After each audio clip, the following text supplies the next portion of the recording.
प्रशिक्षण एवं अनुभव के द्वारा व्यवहार में होने वाले परिवर्तन को अधिगम कहते हैं। ये कथन किसका है? गेट्स, कॉल्विन, सी स्किनर या प्रेसी? तो आंसर है गेट्स। कोई भी बालक जीवन में सीखना शुरू कोई भी बालक सीखना शुरू करता है तो अपने जन्म से ही। समता के विकास का दूसरा नाम है क्षमता के विकास का दूसरा नाम है। देखिए तो आंसर देखिए है इसका कौशल विकास। कौशल विकास।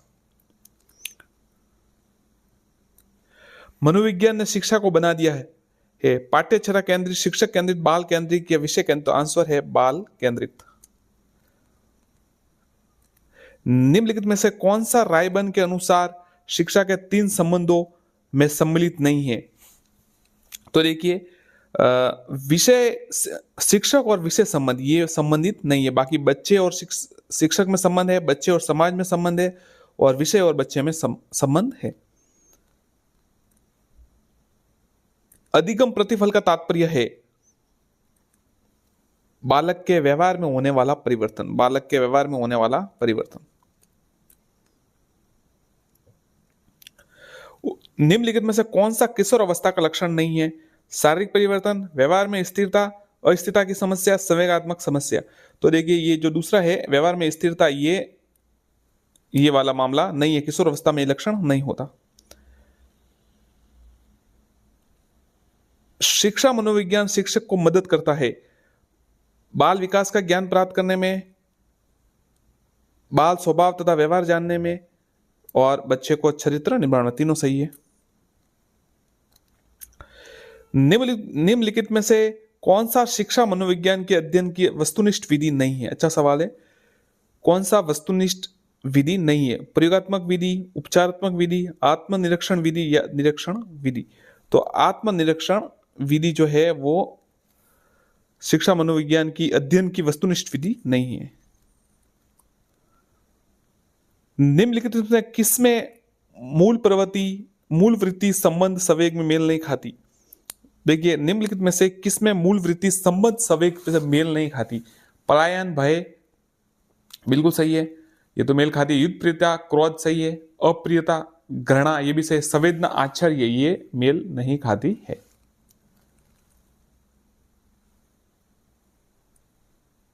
संवेद जो सामान्यतः सुख देता है, करुणा, एकाकीपन, भूख या आत्म अभिमान? तो देखिए निम्न में से कौन सा जो संवेद है जो सामान्य सुख देता है? तो आत्म अभिमान। आत्म अभिमान। तो करुणा से, दया आदि, भूख से भी कोई संबंध नहीं है इसका। एकाकीपन से, अकेलापन, इससे दुख सुख तो नहीं मिलता। आत्म अभिमान मतलब खुद पर अभिमान होता है, उससे ये सुख का अनुभव होता है।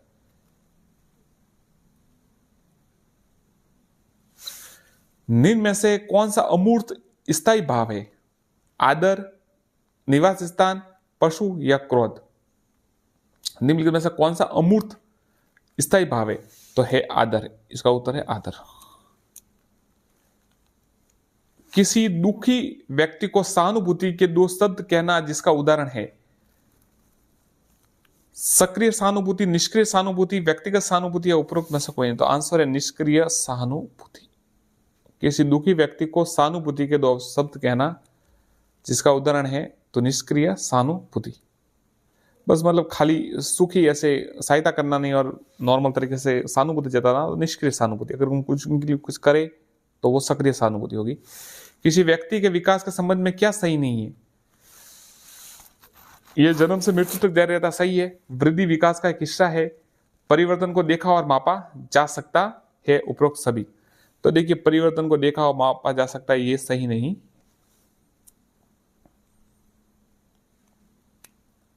स्टैनले हॉल के अनुसार किशोर अवस्था, देखिए इसका 2 आंसर है। दूसरा, किशोर अवस्था बड़े संघर्ष, तनाव और तूफान तथा विरोध की अवस्था। ये पक्का आता है, थोड़ा याद कीजिएगा इसको। ये सवाल आते ही ये हॉल का सवाल कई बार आ चुका है, तो याद कीजिएगा। किशोर अवस्था बड़े संघर्ष, तूफान और तनाव और विरोध की अवस्था है। कई किताबों में झंझावत भी लिखा हुआ है, वो भी सही है। निम्नलिखित में से कौन सी किशोर अवस्था की विशेषता नहीं है? शारीरिक विकास, ये तो है। मानसिक विकास बिल्कुल सही है। समूह का महत्व, ये भी सही है। तीव्र समायोजन, ये सही नहीं है। समायोजन तो होता ही नहीं किशोर अवस्था में।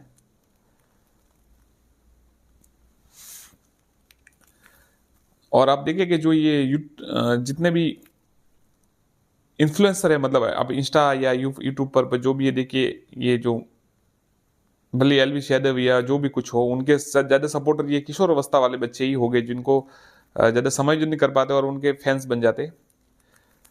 थकावट और बीमारी जैसे कारक मुख्य रूप से प्रभावित करते हैं बच्चे के शारीरिक विकास को। थकावट और बीमारी जैसे जो मुख्य कारक है वो, अब देखिए ये अच्छा सवाल है। सीखना विकास की प्रक्रिया, ये किसने कहा? वुडवर्थ ने। वुडवर्थ ने कहा कि सीखना विकास की प्रक्रिया है। निम्नलिखित में से कौन सा सीखने के संबंध में सही नहीं है? सीखना कुछ नया करना है, ये तो सही है। सीखना अनुभवों का संगठन होता है, ये भी सही है। सीखने की असफलताओं का कारण समझने की असफलताएं है, ये भी सही है। सीखना बिना किसी उद्देश्य के भी हो सकता है, ये सही नहीं है।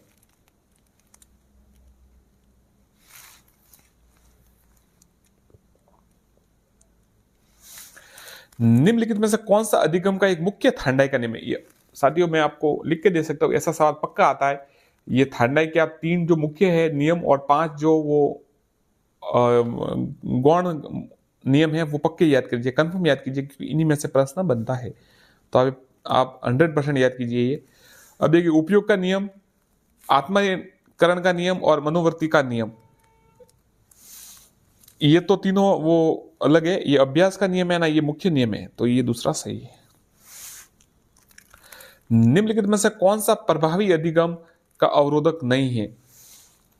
प्रेरणा का अभाव, अधिगम परिस्थिति, जीवन से न जोड़ना, इनमें से कोई नहीं। तो देखिए निम्न में से कौन सा प्रभावी अधिगम का अवरोधक नहीं है?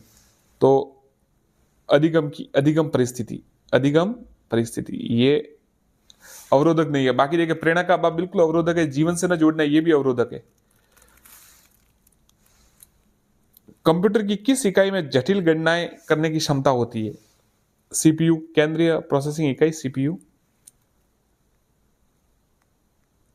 निम्नलिखित में से कौन सी शिक्षण अधिगम सामग्रियों से संबंधित एक गतिविधि सहायक सामग्री नहीं है? देखिए तो अधिगम मतलब सिखाने के लिए कौन सी सपोर्टिव जो है गतिविधि सामग्री नहीं है? तो देखिए ओवरहेड प्रोजेक्टर, नाटक प्रदर्शन और क्षेत्र भ्रमण। देखिए तीनों है ना, इससे सीखने में सहायता मिलती है।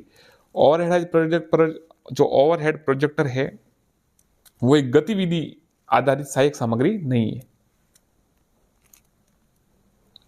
कक्षा कक्ष में संप्रेषण के प्रकार है शाब्दिक अंतक्रिया, अशाब्दिक अंतक्रिया, दोनों, तो दोनों सही है ये।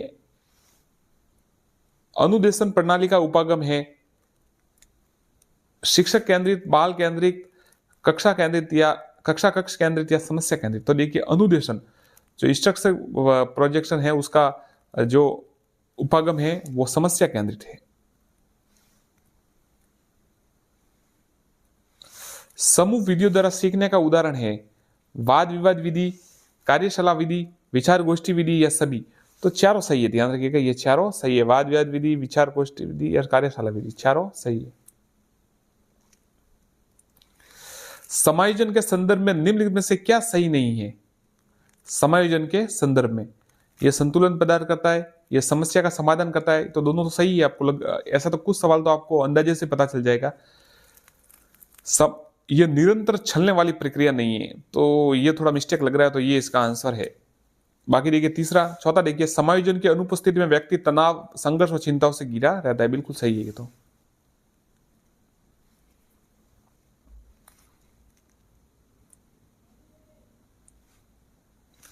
अधिगम को प्रभावित करने वाले पर्यावरणीय कारकों में से एक है सामाजिक परिवेश, थकावट, मानसिक स्तर, इनमें से कोई नहीं। तो आंसर है सामाजिक परिवेश। अधिगम को प्रभावित करने वाले पर्यावरणीय कारकों में से एक है सामाजिक परिवेश। निम्नलिखित में से कौन सा मानसिक रूप से स्वस्थ व्यक्ति का लक्षण है? सहनशीलता, आत्मविश्वास, संवेगात्मक परिवर्तन, तीनों चारों सही है, तीनों सही है। अब देखिए ये सवाल थोड़ा है, निर्मितवाद के संदर्भ में कौन सा कथन गलत है? तो आपको पहले सही बता दें, देखिए निर्मितवाद नवीन ज्ञान का सृजन पूर्व ज्ञान के आधार पर होता है, सही है।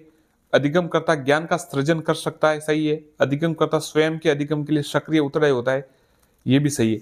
ज्ञान का संचरण आवश्यक रूप से शिक्षक द्वारा किया जाता है, ये सही नहीं है, क्योंकि जरूरी नहीं है कि शिक्षक द्वारा ही किया जाए, वो ज्ञान तो आप कहीं से भी प्राप्त कर सकते हैं। कक्षा में परस्पर संवाद से क्या उभर कर आना चाहिए? विवाद, सूचना, विचार या तर्क वितर्क? तो देखिए, कक्षा में परस्पर संवाद से विचार आना चाहिए। छात्र की विद्यालय उपलब्धि निर्भर करती है स्व प्रत्यय, बुद्धि व रुचि अभिप्रेरणा पर। ध्यान रखिएगा, ये आंसर है इसका। स्व प्रत्यय बिल्कुल, बुद्धि और रुचि अभिप्रेरणा पर विद्यालय उपलब्धि निर्भर करती है। बाकी देखिए, लिंग और अयोग्यता, अभियोग्यता, इनसे मतलब, जाति से मतलब नहीं।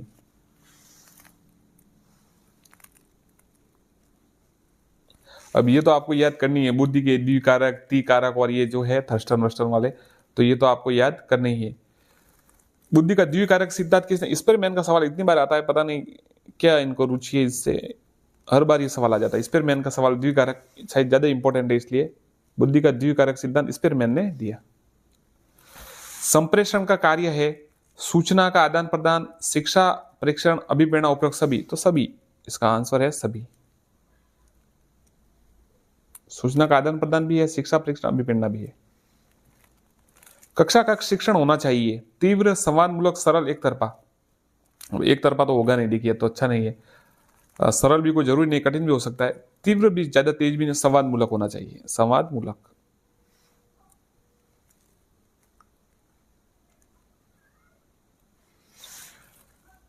किशोर किशोरियों के संदर्भ में सर्वोत्तम जो समूह है चयनित कीजिए। किशोर किशोरियों के संदर्भ में तार्किकता, अमूर्त चिंतन, निर्णय शक्ति। तार्किकता, अमूर्त चिंतन और निर्णय शक्ति। किसी कार्य को करने के विशेष क्षमता को कहते हैं अभिरुचि, प्रत्यक्षीकरण, अभियोग्यता, अभिवृत्ति। तो देखिए, किसी कार्य को करने की विशेष क्षमता को अभियोग्यता कहते हैं। एक विद्यार्थी बीएड प्रवेश परीक्षा देता है और असफल रहता है, वह सबसे कहता है मैं अध्यापक बनना ही नहीं चाहता था। ये उदाहरण है, बहुत अच्छा सवाल है। उदात्तीकरण, प्रेक्षापण, युक्तिकरण, तादात्म्यकरण। तो इसका ये देखिए, युक्तिकरण है उसने कि मैं तो बनना ही नहीं चाहता था।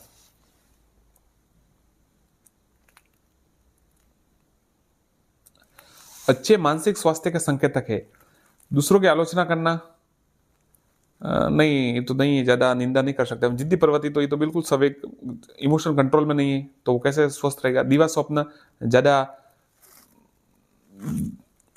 बड़े बड़े ख्वाब देखना बिना कुछ कार्य किए, तो ये भी कोई अच्छा नहीं है। तो सावेगिक नियंत्रण, इमोशनल जो है कंट्रोल, ये सबसे बड़ी बात है। अगर जिनकी इमोशन कंट्रोल में है, वो ज्यादा सफलता प्राप्त करता है, ध्यान रखिएगा आप। ज्यादा गुस्सा भी नहीं होना चाहिए, कुछ भी नहीं करना चाहिए, मतलब शांत रहना चाहिए। कंप्यूटर का मस्तिष्क कहलाता है वह है मदरबोर्ड, सीपीयू, रैम या रोम। तो देखिए, सीपीयू। कंप्यूटर की विशेषता है गति, संभरण, परिशुद्धता, उपयोग सभी। ये उपयोग सभी है। निम्न में से वृद्धि और विकास के कौन से आयाम एक दूसरे से जुड़े हुए? शारीरिक, बौद्धिक, सामाजिक, संवेगात्मक, नैतिक। तो देखिए, जो ये पांचों है सब जुड़े हुए। शारीरिक भी है, वृद्धि और विकास, बौद्धिक भी है, सामाजिक, संवेगात्मक, नैतिक है, सभी जुड़े हुए।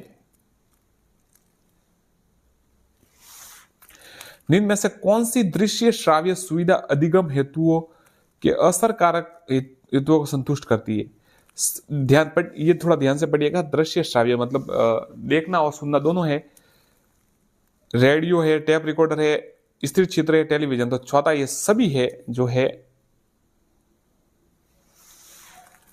अधिगम हेतुओं को असरकारक करती है। अब देखिए, ये सवाल एक, मस्तिष्क का ध्वमुखी सिद्धांत के अनुसार विकास होता है। अब आप नाम से पता चल जाएगा, मस्तिष्क और अधोमुखी, तो मतलब शीर्ष है पैर की ओर। प्रशिक्षण एवं अभ्यास संबंधित है। प्रशिक्षण और अभ्यास संबंधित है संज्ञात्मकवाद से, व्यवहारवाद से, निर्मितवाद से, उपयुक्त में से कोई नहीं। तो देखिए, ये जो प्रशिक्षण वो अभ्यास है, व्यवहारवाद से संबंधित है।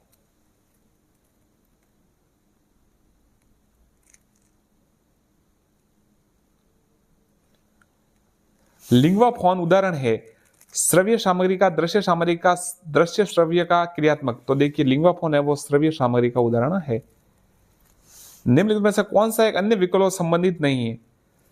प्रश्न उत्तर सत्रों का संगठित करना। सीधा उत्तर बता देता हूं आपका। देखिए, निम्न में से कौन सा अन्य विकल्पों संबंधित नहीं है? प्रश्न उत्तर सत्रों का संगठित करना ये है, प्रकरण व विद्यार्थी की प्रतिक्रिया लेना, प्रश्नों उत्तरी परिचालित करना, ये तीनों सही है। स्व आकलन के लिए कौशल का प्रतिमाजित करना, ये अन्य विकल्पों से इनसे संबंधित नहीं है। बाकी तो देखिए टेस्ट से संबंधित है, परीक्षा संबंधित है। निर्देशन व अधिगम के बीच समानता है, दोनों छात्र केंद्रित है, ये ध्यान रखिएगा। निर्देशन और अधिगम में क्या समानता है कि दोनों छात्र केंद्रित है। निम्नलिखित में समस्या समाधान को क्या बाधित नहीं करता? अंतर्दृष्टि, मानसिक प्रवृत्ता, निर्धारण, मोर्चाबंदी। तो देखिए समस्या समाधान को मोर्चाबंदी बाधित नहीं करती, क्योंकि बाकी तो देखिए खुद से समझिए, मोर्चाबंदी से कोई लेन देन नहीं है हमारा।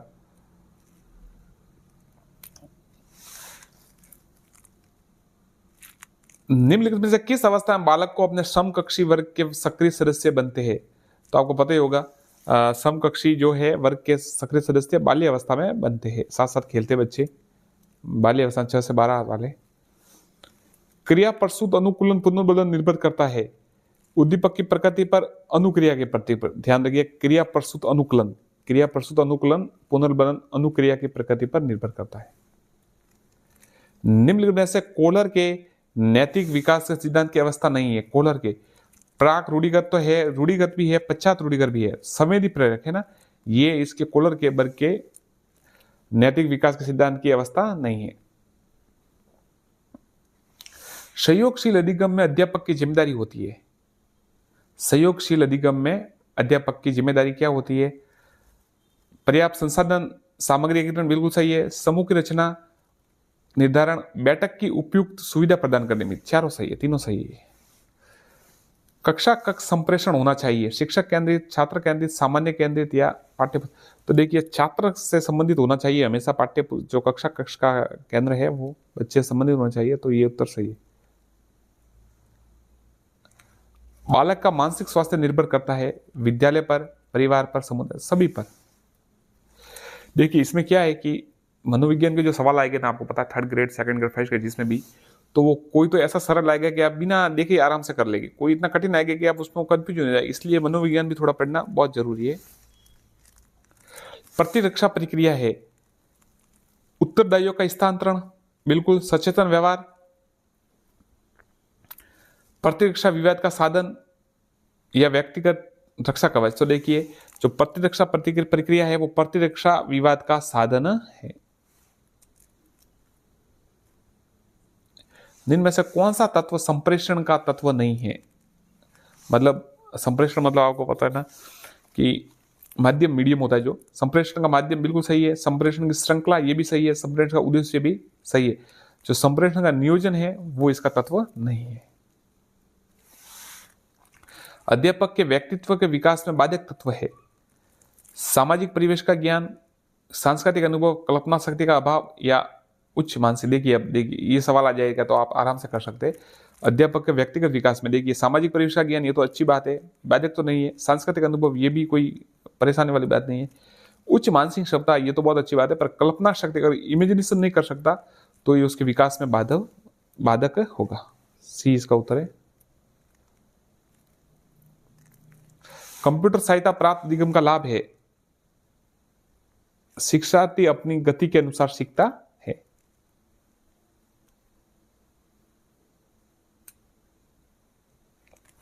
मानव संस्कार अथवा समता परिवर्तन जो धारण किया जा सकता था, जो वृद्धि की प्रक्रिया के ऊपर ही आरोपित नहीं, ये कथन किसका है? गेने का। याद रखिएगा ये सवाल ही आएगा। मानव संस्कार अथवा समता परिवर्तन जो धारण किया जा सकता है, जो वृद्धि की प्रक्रिया के ऊपर ही आरोपित नहीं है, ये कथन किसका है? गेने का। जिनमें में से कौन सा समूह सॉफ्टवेयर का है? एमएस वर्ड, फोटोशॉप और एमएस एक्सेल।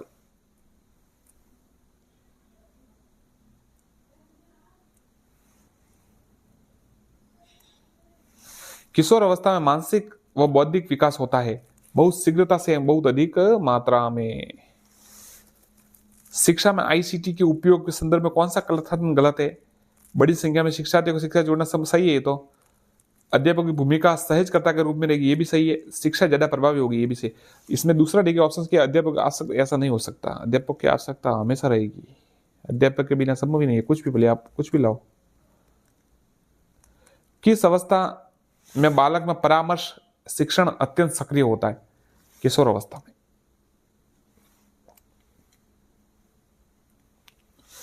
अभिक्रमित अधिगम मॉडल के जनक है स्किनर, याद रखिएगा, अभिक्रमित अधिगम मॉडल के जनक है स्किनर। स्वप्रत्यय विकसित होता है, स्वप्रत्यय विकसित होता है स्वधारणा तथा लोगों की धारणा से, स्वधारणा तथा लोगों की धारणा से। निम्न में से कौन सा ब्रूनर के सिद्धांत में नहीं है? नवीन ज्ञान तथा सूचना ग्रहण बिल्कुल सही है, वो है। अर्जित ज्ञान का रूपांतरण, ये भी सही है। ज्ञान की पर्याप्तता की जांच, ये भी सही। ज्ञान की अपर्याप्तता की जांच, ये इसका आंसर नहीं है। गोलमैन का नाम जाना जाता है, बहुत ही अच्छा सवाल है, याद कीजिएगा। सांवेगिक बुद्धि के लिए पक्का रट लीजिए इसको, 100% आता है। देखिए कठिन सवाल गलत हो जाएगा तो कोई फर्क नहीं पड़ेगा, क्योंकि वो सबको नहीं आता।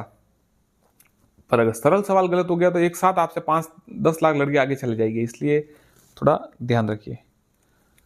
मैं अपने खुद का अनुभव बताता हूँ। जब 2016 में रीट पास की थी, तब उस समय एक सवाल आया था, कोई कैटल का 16 बुद्धि वाला का क्या नाम था पता नहीं, मैं भूल गया अब। तो कैटल का कोई सवाल था, थोड़ा मिस्टेक से गोला गलत भर गया, तो काफ़ी परेशानी होगी उससे, मतलब नहीं तो और मेरी टॉप में नंबर आता, पर थोड़ा कम पीछे रह गया। सिलेक्शन तो हो गया था पर फिर भी, तो इसलिए मतलब आपको सही सवाल को गलत नहीं करना। वो सवाल आ रहा था फिर भी गलत गोला भर दिया, ये तो अपराध है। ब्रूनर के अनुसार निम्न में से कौन सा शिक्षण सिद्धांत नहीं है? अनौपचारिक शिक्षण सिद्धांत। ब्रूनर के अनुसार निम्न में से कौन सा शिक्षण सिद्धांत नहीं है? अनौपचारिक सिद्धांत। पियाजे के अनुसार किशोर अवस्था में संज्ञात्मक विकास की कौन सी अवस्था प्रारंभ होती है? औपचारिक कार्यात्मक अवस्था। निम्न में से कौन सा शिक्षण सिद्धांत की विशेषता नहीं है? सीखने की उत्सुकता, ज्ञान की संरचना, कर्मशीलता का अभाव पुष्टि करने के नेगेटिव है, तो ये इसका आंसर तो हो ही नहीं सकता। मनोविज्ञान के किस संप्रदाय में तथ्यात्मक व वस्तुनिष्ठ विधियों के अध्ययन का उपयोग बहुत ही अच्छा सवाल है। देखिए मनोविज्ञान की किस संप्रदाय में तथ्यात्मक व वस्तुनिष्ठ विधि ऑब्जेक्टिव के अध्ययन के लिए, तो आंसर व्यवहारवाद, ध्यान रखिएगा, ये पक्का रट लीजिए, तथ्यात्मक व वस्तुनिष्ठ विधि। कुसमयोजित व्यक्ति कहलाते हैं, देखिए सभी होगा, अधिकतर अनुचित ढंग से द्वंद्वात्मक स्थिति का सामना करते, समाज विरोधी गतिविधियों में भाग लेते, द्वंद्व को दूर करने में असमर्थ रहते, उपरोक्त सभी, ये सही उत्तर है। समस्या समाधान स्थिति के लिए संज्ञानवादी मानते हैं, इसमें चिंतन प्रक्रिया होती है, चिंतन प्रक्रिया होती है। तनाव को कम करने तथा अंतर्द्वंद को सुलझाने के प्रत्यक्ष तरीकों में शामिल नहीं है। देखिए तनाव को कम करने, रुकावट को नष्ट करना सही है, दूसरा रास्ता निकालना ये भी सही है, दूसरों का लक्ष्य प्रतिस्थापन करना ये भी सही है, अनिर्णय, ये इसका आंसर है, मतलब अंतर्द्वंद को सुलझाने में सहायक नहीं है। कौन सा घटक सूचना प्रक्रियात्मक व्यवस्था से संबंधित नहीं है? कौन सा घटक सूचना प्रक्रियात्मक व्यवस्था से संबंधित नहीं है? अल्पकालिक स्मृति, जीवन पर्यंत स्मृति, दीर्घकालिक स्मृति या कार्य स्मृति? जीवन पर्यंत स्मृति है वो सूचना प्रक्रियात्मक व्यवस्था से संबंधित नहीं है, बाकी अल्पकालिक, दीर्घकालिक और कार्य स्मृति है। संप्रत्यय लब्धि प्रतिमान किसने दिया? अच्छा सवाल है, जेरोम ब्रूनर, पक्का याद कीजिएगा। संप्रत्यय लब्धि प्रतिमान किसने दिया? Jerome Bruner.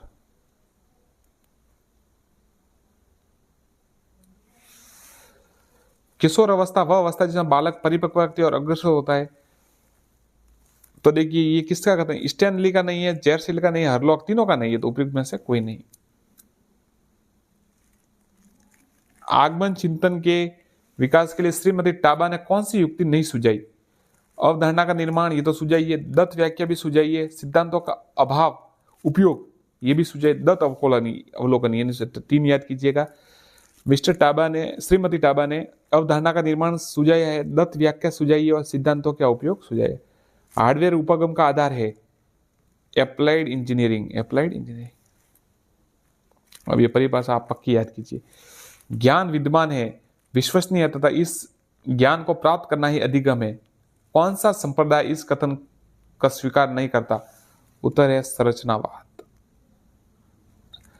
ज्ञान विद्वान है, विश्वसनीय, तो इस ज्ञान को प्राप्त करना ही अधिगम है। कौन सा संप्रदाय इस कथन को स्वीकार?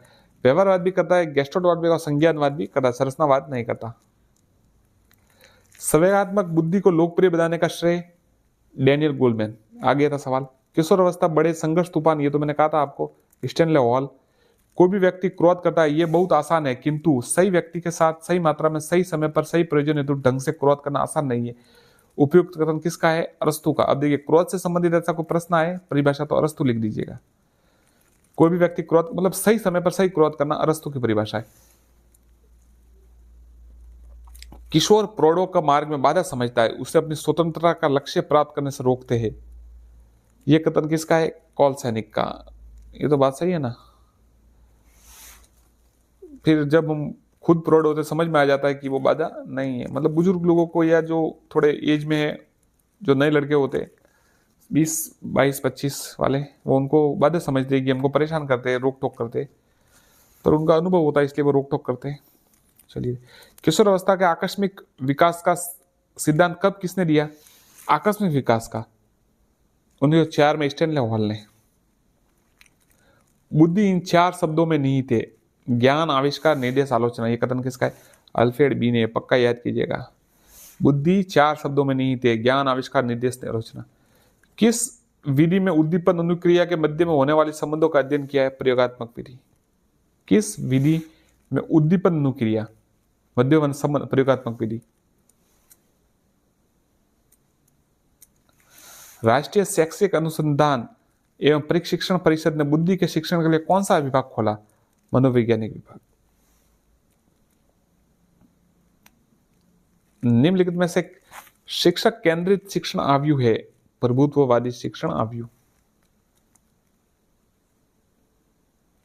व्याख्यान के दौरान संप्रेषण होना, यदि शिक्षक दूसरे क्षेत्रों से उद्धरण देते हुए तत्कालिक व्याख्या प्रस्तुत करता है।